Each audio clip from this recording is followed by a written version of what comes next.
Hey, good morning, everybody. We've been talking about this for quite a while to start something in the morning. So, welcome to Mornings with the Focus. Wilson Tarpe Jr. and to the right of me, technically on the screen, got my guy Mike Sykes.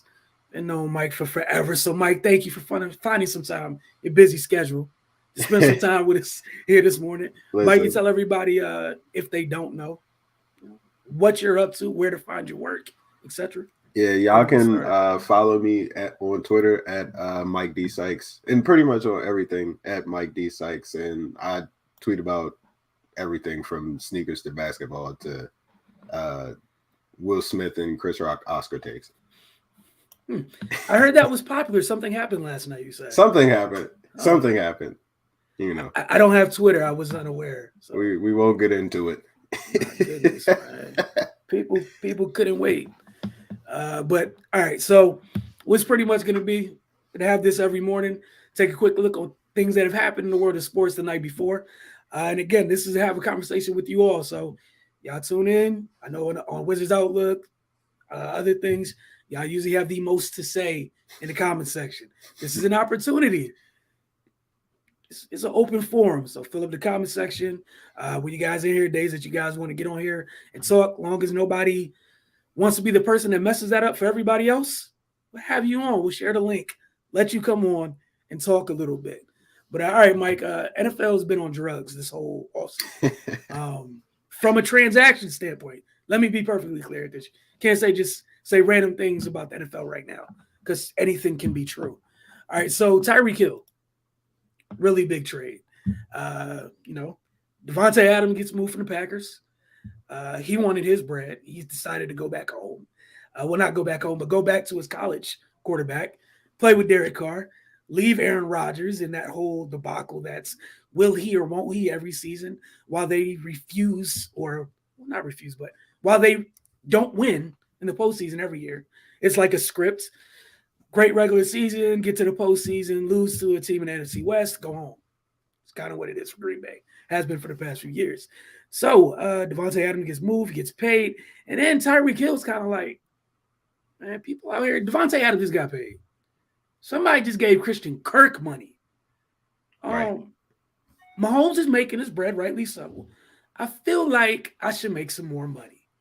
And the Chiefs were kind of like, we truly respect you for that. But at this current time, we cannot afford that.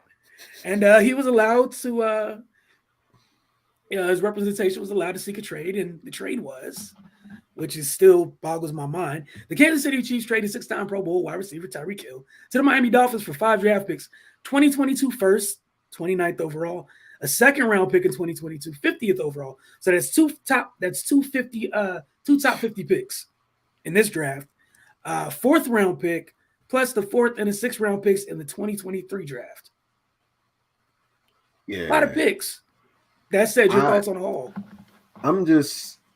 I mean, it just is shocking to me to one see wide receivers not only getting paid like quarterbacks now, but also being valued in the trade market on a similar level. Like that is a lot for Tyreek Hill. And Tyreek Hill is really good. Like he's a great wide receiver, but I don't know if I'd be willing to give up that much draft capital for for a receiver who like I don't really know how he's going to work without Mahomes.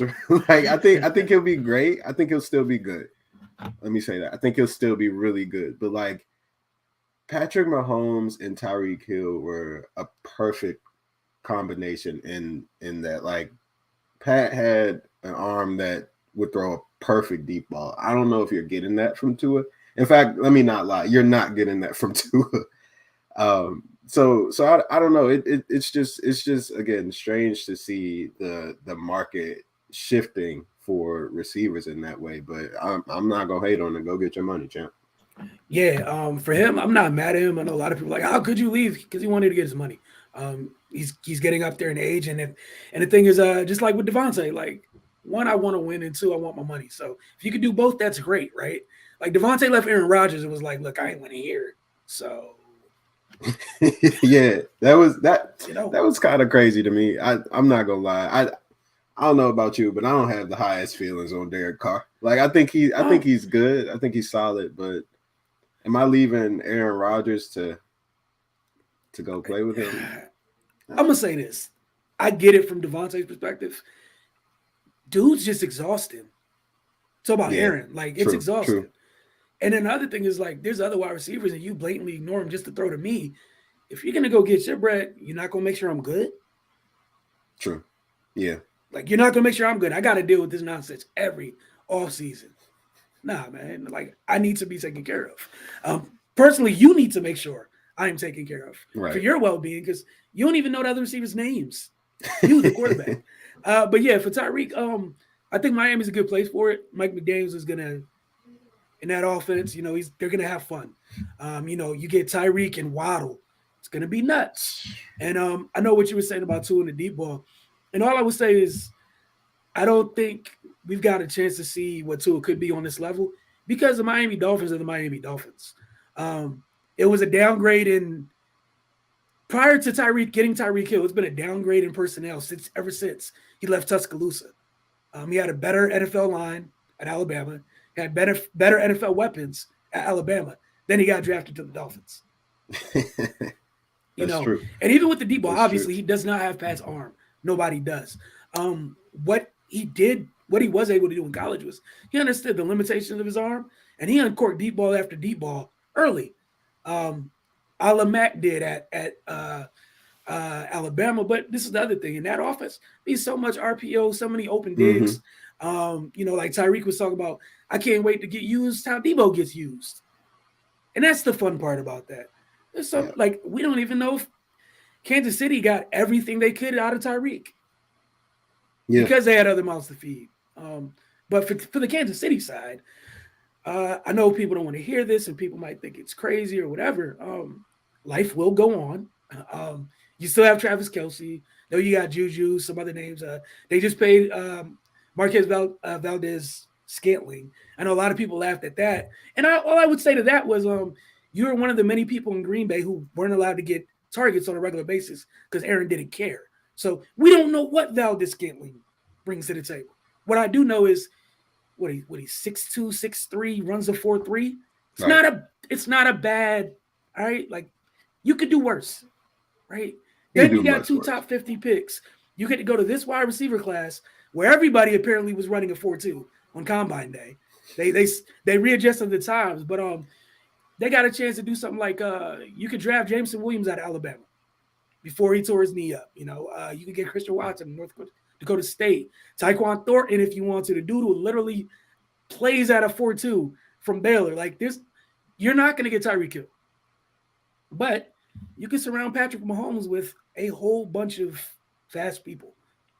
Yeah. Life will go on.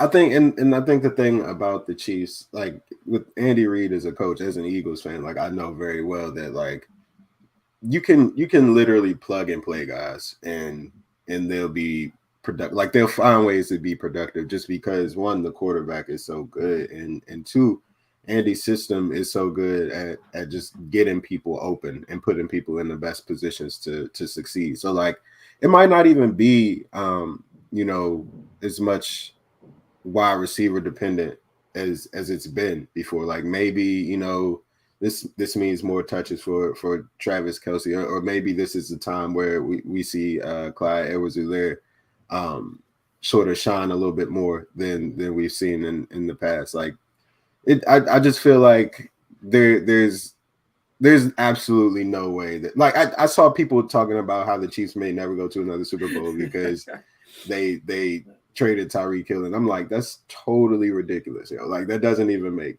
sense, like at all. Like there's no way that this team is going to stop being good because they shipped off Tyreek Hill. Like they're going to find a replacement for that production. They're going to find another good receiver, and they have Patrick Mahomes, who is the best quarterback in the league. So I don't see how this is. Like I wouldn't be worried if I'm a Chiefs fan. Yeah, Let me I'm just with say you. that. And to me, this the thing that made them kind of beatable to a standpoint was the fact that they were always like one play everything because of the embarrassment of riches. And they just picked up Ronald Jones from Tampa Bay. So there's Ronald Jones and Clyde Edwards, Alaire. You could do this thing called, I don't know, playing football like other people play, where the run game's a benefit. You got two running backs that add to the basket, like you said. The production can be matched. It just won't be in the form of one person. Right. Like there's no singular player you'd be like, well, there might be one, but he's on another team. There's two of those dudes in the NFL. Miami has one. San Fran has one. Everyone else, you can match the production through several different people. It's okay. And we've seen Andy do that. Like the thing that jumped out to me, I was like, oh my goodness, they got Ronald Jones. They're getting the running game going again. The screen game is going to be annoying because Andy likes that a lot. He loves it. It's kind of his thing. I miss him. I'm not even gonna go there. All right, we're gonna slide into just what's left of free agency because, like, one of the things that been bothering me is watching, whether it be team I root for, the fan base going nuts, making people look bad, or other teams like, oh, big names, everyone's available, go get me, set big name, and Julio's out there, Bobby Wagner's out there, go get Honey Badger. What are you doing? Look, man, relax, take a deep breath. The market's gonna market. Like the market's gonna market. Absolutely. And also, I would just like to bring out there's several talented young players in this free agent class that the names aren't big enough, so people aren't talking about them. I will start with one that's kind of interesting. I know everyone likes big names. Always, Will Fuller's out here just chilling. Wanted to take a flyer, Will Fuller. He's out here. You got Kyle Fuller, 30-year-old corner, but again, you've seen him in this league, solid. And Mike, you talk about this anytime we talk hoops. Where the best teams built, Mike? In the margins, bro. Thank you. In the margins, bro. And the thing about the thing about NFL free agency to me that I've always found kind of weird is that it comes before the draft. Where like I think that puts a lot of these players in an awkward position because a lot of times like you see like like you were saying Joe Hayden's at the top, like Julio Jones is there. Like those dudes are going to cost a lot of money, but they aren't necessarily the same players that they were in their primes, right?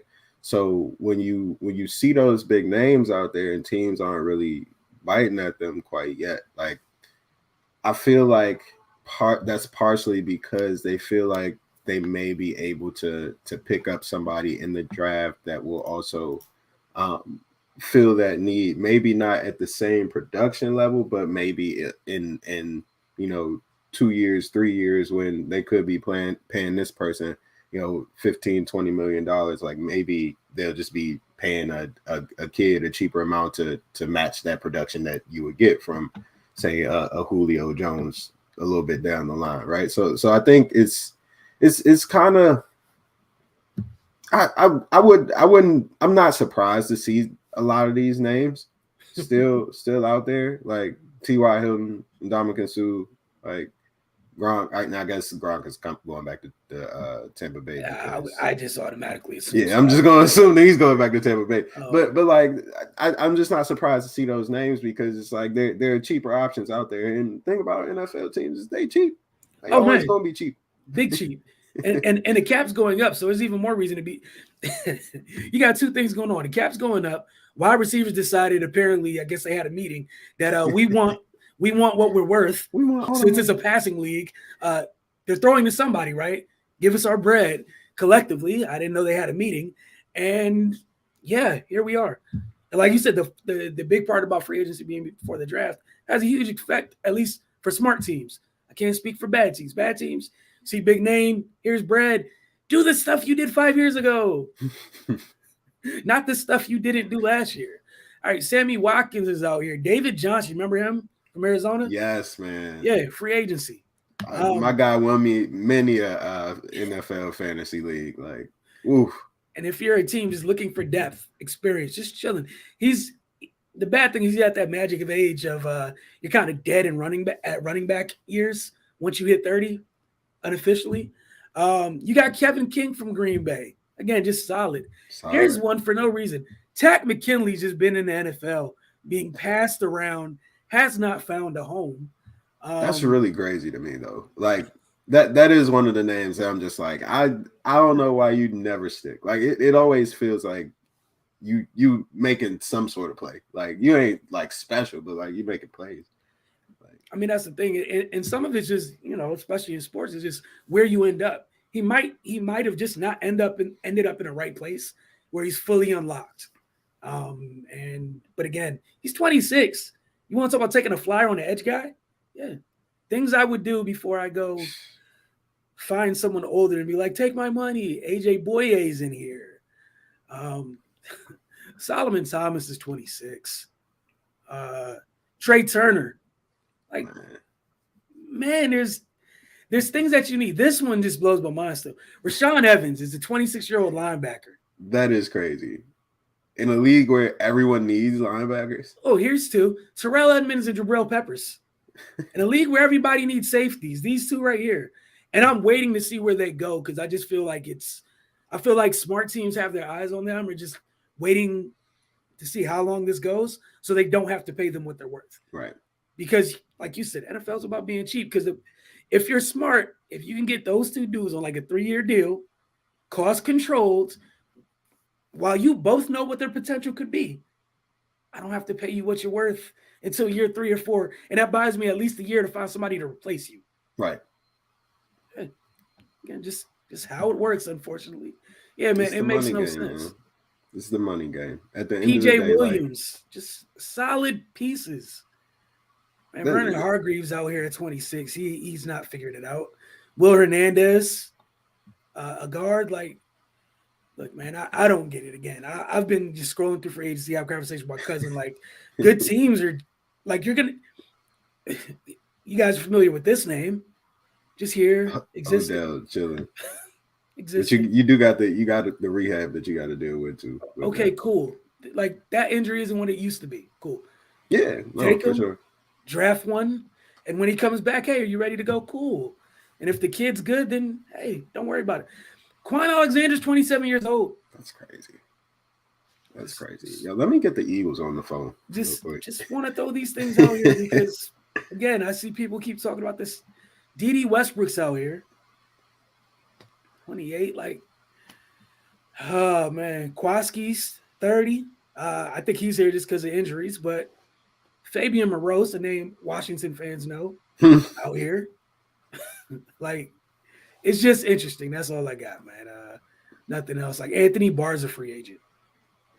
Yeah, that's pretty wild, man. I don't. The NFL players should feel the way about this. By the way, like I think that like obviously like you see like this is a function of teams just being cheaper, but like there are a lot of names out there that just are not getting looks right now because these teams don't want to pay them, and that's kind of messed up. It's kind of like the point of free agency is to play your way into a good deal and then eventually be paid for what you've done. And like it's not really happening in that league. Like no, it's not at all. And I mean the other thing is like in a year like this is where I think it hurts the most to be in free agency for a couple positions. If you're a quarterback, it's a great year to be in free agency if you're a good quarterback.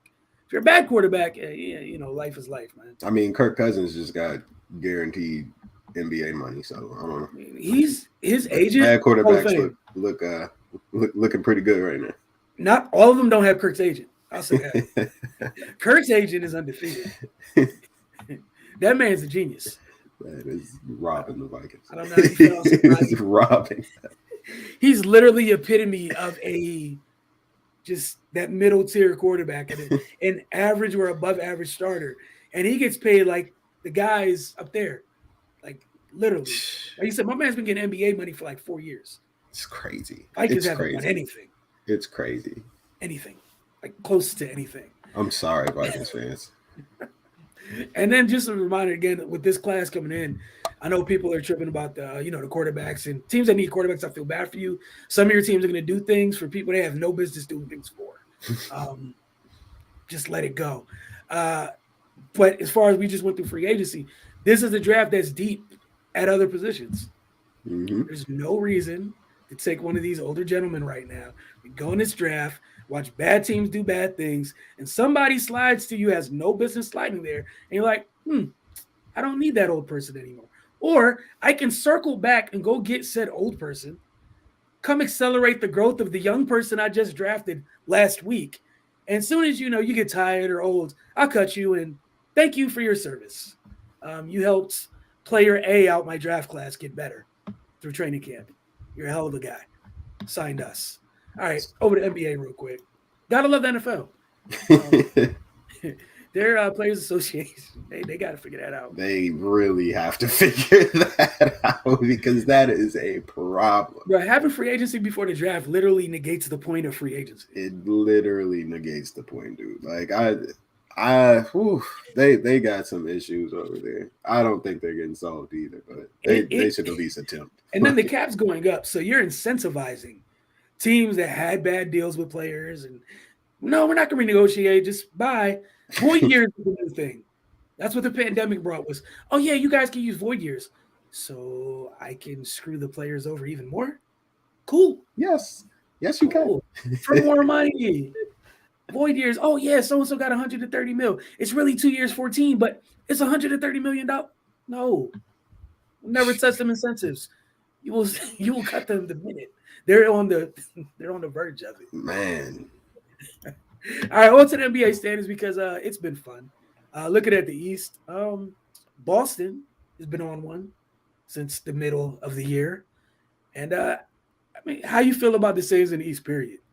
It's chaos, man. I mean, it's just chaos to be completely frank with you. Like I would, if I'm Celtics fans, I'd probably be heated right now because we started the year really bad. Now we're really good, maybe the best team in the NBA. And oh look, the reward for that might be playing Kevin Durant and Kyrie Irving in a 7-game series. And I just don't want those problems. Like if I'm a fan of any team, I just don't want those problems. Like I would legitimately tank out of the number 1 seed if it meant seeing Brooklyn in the first round because everyone thought that they were going to win the title at the beginning of the year, and they just hadn't been healthy. And you get that team, you get them healthy, you get Kyrie not bugging, or let me not say not bugging. They just don't care that he's bugging as much anymore.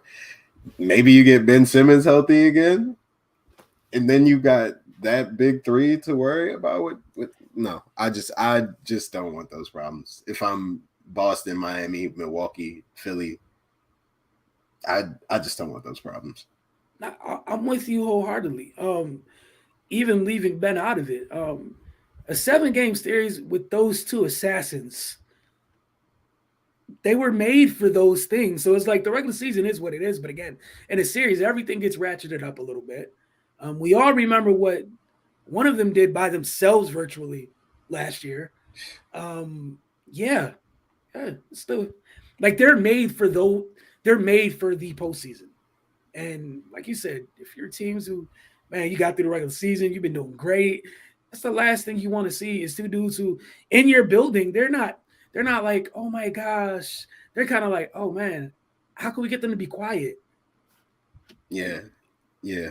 And this is not like a Lakers scenario from last year where like you've got the Lakers just barely getting in because they've been injured, obviously, and like you got LeBron and AD and all that. Like, yeah, like they healthy, like they were a much better team, but like this team is different.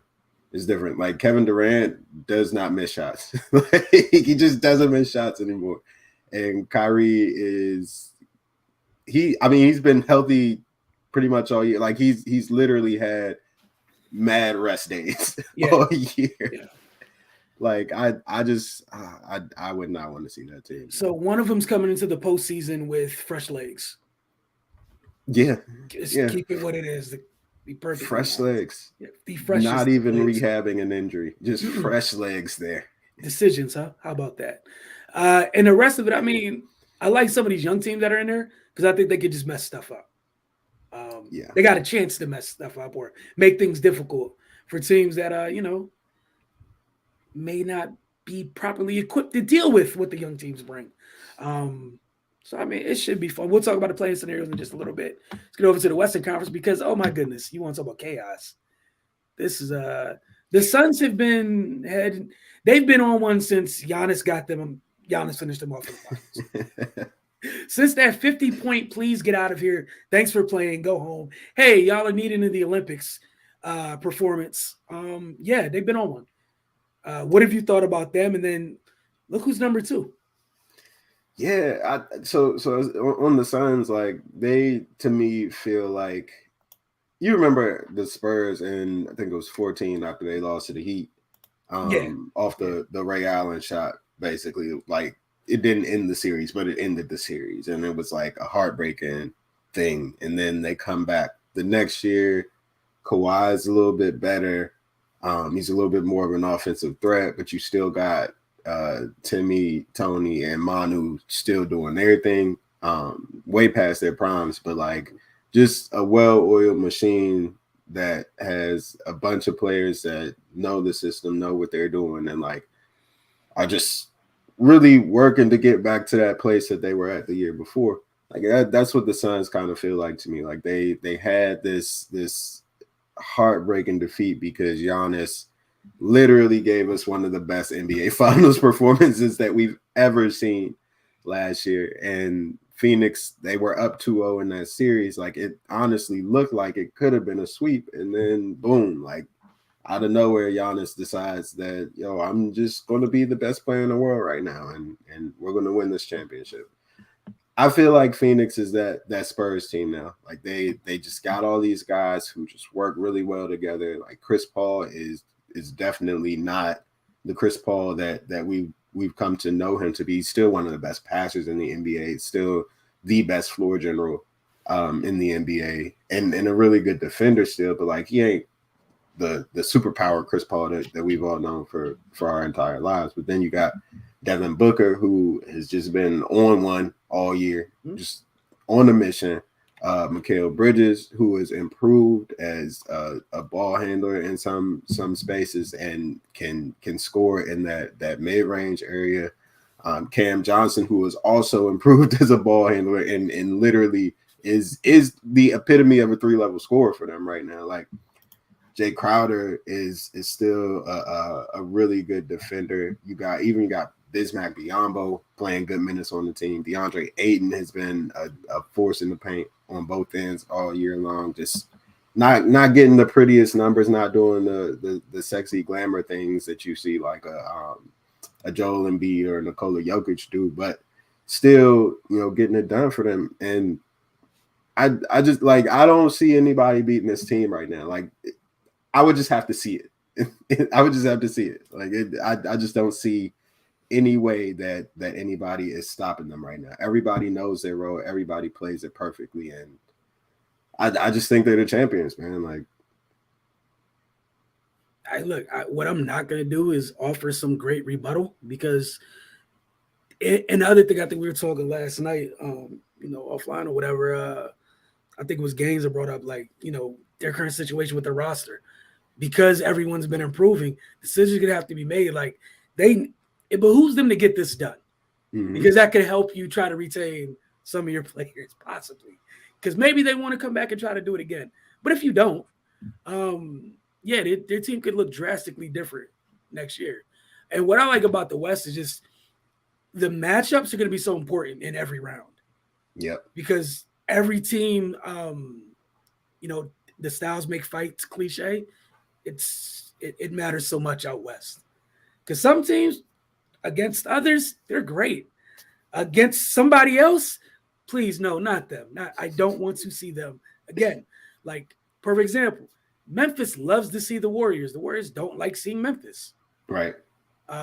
Meanwhile, the Warriors with the Suns, they see them, and it's just like, hey, we'll just out execute each other to the end. Someone's gonna out, but every team in the West can't play the execution game with the Suns. It's a really tough game to play.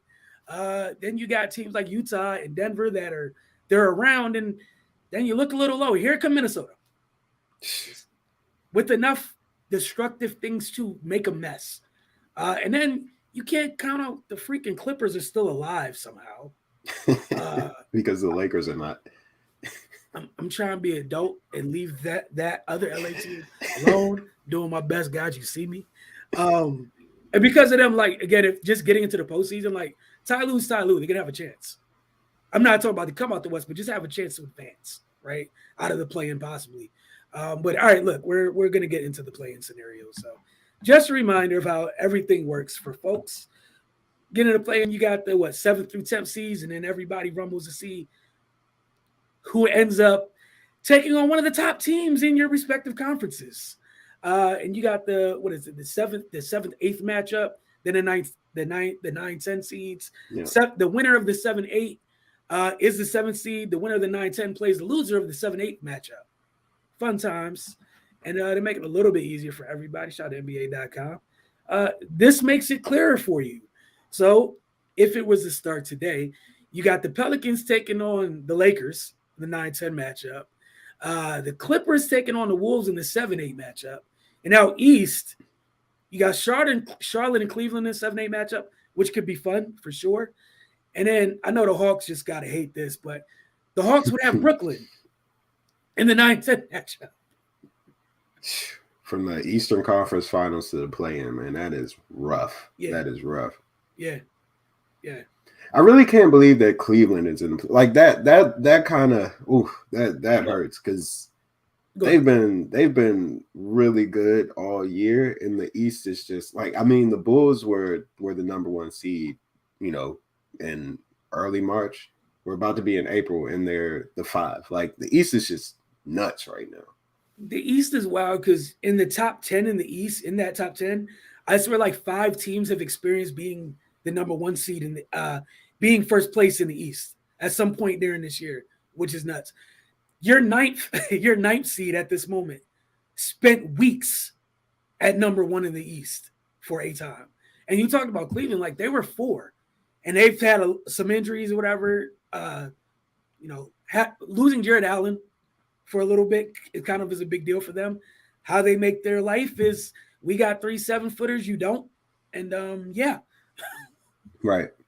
They haven't been able to do that. And it's like I've always felt with Cleveland, like at some point things were going to turn because they just haven't been healthy all year. But like the thing is that it's always been at the guard spot, right? Like there were times when like you lose Ricky Rubio for the season, you lose Colin Sexton for the season.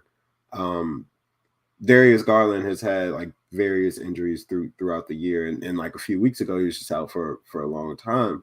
And it's just like, all right, like these pieces, like they haven't been all on the floor at one time. But then like you lose maybe your best player in Jared Allen, like one of your all-star guys in Jared Allen, and it's like that's a big blow to not only your offense but also your defense that has been your calling card all year long. And like you said, the playing 3 7-footers thing, that's what made them special. That's what made them unique in a sense. Like nobody else in the NBA is playing that way or is capable of playing that way because they don't have a Lauri Markkanen who can just shoot the lights out, and they don't have 2 really good defensive bigs and Evan Mobley and Jared Allen, who both could reasonably play center but are really good at playing together. So like you lose one of those guys and you lose the better one to that equation, it's like, oof.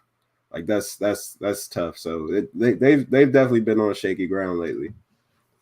Not for sure. And then you got Charlotte, who's just dangerous, just because you got LaMelo and company down there, and on any given night, and that's what makes the playing fun. It's literally just any given night. Fun, he says. Playing's fun. It's news, news to me. Yeah, okay, fun is strong. Ban the play-in. Hey, look, I'm not a fan of it. But for the sake of the fact that they're not taking it away for many, many monetary reasons, it's not going anywhere. I've just moved to the place of just acceptance. I'm gonna hate on this thing until the cows come home, man. I believe you are. It is the worst. It doesn't make any sense. Like why? Never mind. Yeah. Oh no, it's a topic for another day. You got another day to come back on. Let me know. First thing I'll do is put the play. We'll have philosophical discussion on. The merits Why of the does the play. play-in suck? Why does it exist? What? Well, when you look at the trade deadline, How did we get here? Well, our owner loves it because we never have to be super good. So, talking about that, the matchups, depending on who gets eighth, who gets seventh. Like if you're Miami or Boston, also there's like 7 to 8 games left, so the standings are still in flux. I guess that's gonna be the fun part as the season comes to a close, is people trying to figure out the seating. hmm Um, yeah, I don't know. I mean, I know Milwaukee doesn't care out east. Like they got to be honest. They don't care about any of this. yeah, they're just trying to get in and stay healthy. That's all. Yeah. That's all they're trying to do. But other people in the East, like, yeah, it kind of matters where you end up and whatnot.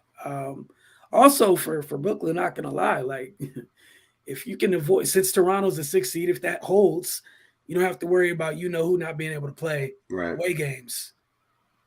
That wouldn't be an issue. Just being honest, because everywhere else is within this country, and he's allowed to do what he does by choice, legally per the NBA.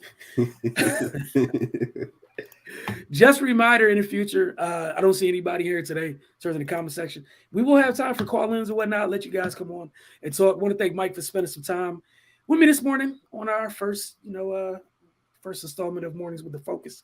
Again, which I do this every morning about 9:30. And in terms of the length, you guys dictate it. If we get through everything, it could be 15 minutes.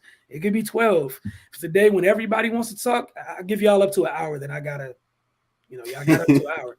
And I gotta go. But just a reminder, follow the Focus TV, all your social media mediums.